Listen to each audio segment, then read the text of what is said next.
By the end of this video, we're going to have a sound effect playing each time we pick up an object and a randomized pitch.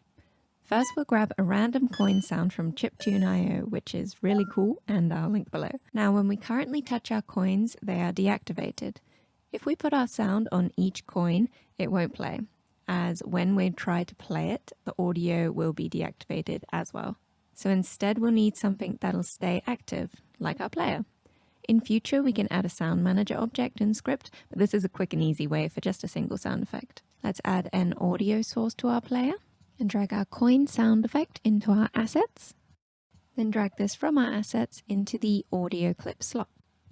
Finally, go down and untick play on awake. Let's open our player controller script. In the script, we'll need a variable for our audio source.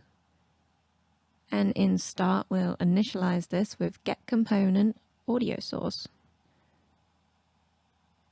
Then down here in our onTriggerEnter2D, where we handle our coin pickup, we can call audiosource.play.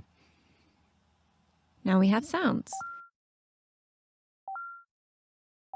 But it gets a bit repetitive, so let's randomize the pitch.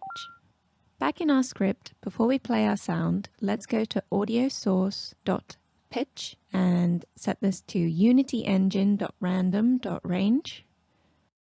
And then we'll pass in 1F to 1.5F.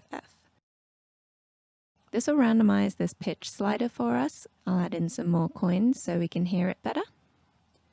And there we go, random pitches. You can find all code for this and all my other videos on my Patreon. And that's it. Have fun!